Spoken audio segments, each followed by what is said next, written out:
రాష్ట్రంలో కేసీఆర్ పాలన అంతమైనట్లే రేవంత్ రెడ్డి పాలన కూడా కనుమరుగయ్యే రోజులు దగ్గర పడ్డాయని, రాష్ట్రంలో ఖచ్చితంగా బీజేపీ అధికారంలోకి వస్తుంది అని బీజేపీ నాయకులు రాజశేఖర్ రెడ్డి, ప్రవీణ్ రెడ్డి పేర్కొన్నారు. శుక్రవారం ఎమ్మెల్యే క్యాంప్ కార్యాలయ ఆవరణలో రోడ్డుపై సీఎం రేవంత్ రెడ్డి దిష్టి బొమ్మను దహనం చేశారు. ఈ సందర్భంగా వారు మాట్లాడుతూ మలిదశ ఉద్యమంలో ఆర్టీసీ ఉద్యోగుల పాత్ర కీలకమని, ఈ రోజు ఆర్టీసీ డ్రైవర్ తమ హక్కుల కోసం ఆత్మహత్య చేసుకోవడం ఈ ప్రభుత్వానికి చిత్తశుద్ధి లేదే అని విషయాన్ని స్పష్టం చేస్తుంది అని పేర్కొన్నారు. గతంలో కేసీఆర్ 10 సంవత్సరాలు ప్రజలను మోసం చేస్తూ పాలన చేశారని, ప్రస్తుతం ఈ ప్రభుత్వం కూడా అదే దారిలో నడుస్తోంది అని మండిపడ్డారు. అనంతరం పోలీసులు వారిని అరెస్ట్ చేసి మేమిన్పేట్ పోలీస్ స్టేషన్ కు తరలించారు. ఈ కార్యక్రమంలో బీజేపీ నాయకులు పాల్గొన్నారు.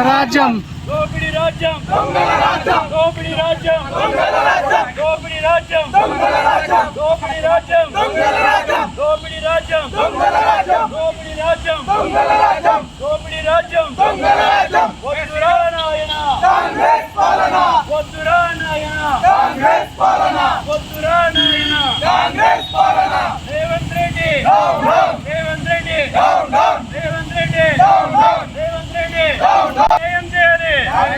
న్యాయం చేయాలి. ఆర్టీసీ కార్మికులకు న్యాయం చేయాలి. ఆర్టీసీ కార్మికులకు న్యాయం చేయాలి. న్యాయమైన డిమాండ్లను వెంటనే నెరవేర్చాలి. ప్రసాద్ కుమార్ ఇదే మీ రాజ్యం దొంగల రాజ్యం దోపిడీ రాజ్యం. ఇదే మీ రాజ్యం దొంగల రాజ్యం దోపిడీ రాజ్యం. ఇదే మీ రాజ్యం దొంగల రాజ్యం దోపిడీ రాజ్యం. ఆర్టీసీ కార్మికుల న్యాయమైన వెంటనే నెరవేర్చాలి. ఆవాజ్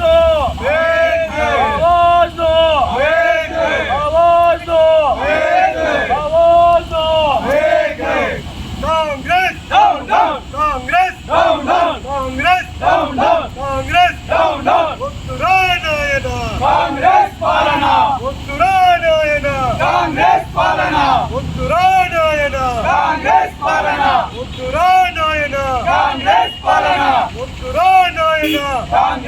పాలన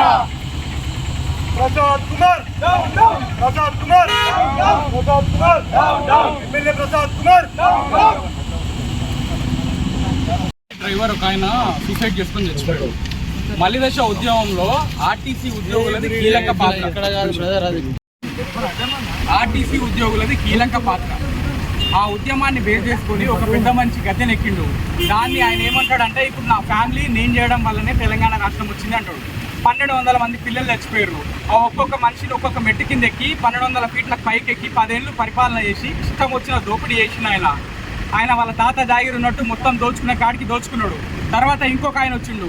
ఈయన మా తాతల దగ్గర 1500 ఎకరాలు ఉండే, ఇప్పుడు నేను 1500 ఎకరాలు సంపాదించి నాకు ఆగేటట్లేను అనేది.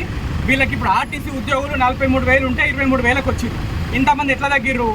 వాళ్ళ ఉద్యమం లాస్ట్ టైం మలిదశ ఉద్యమంలో కీలక పాత్ర పోషించింది ఎవరు అంటే ఆర్టీసీ కార్మికులే.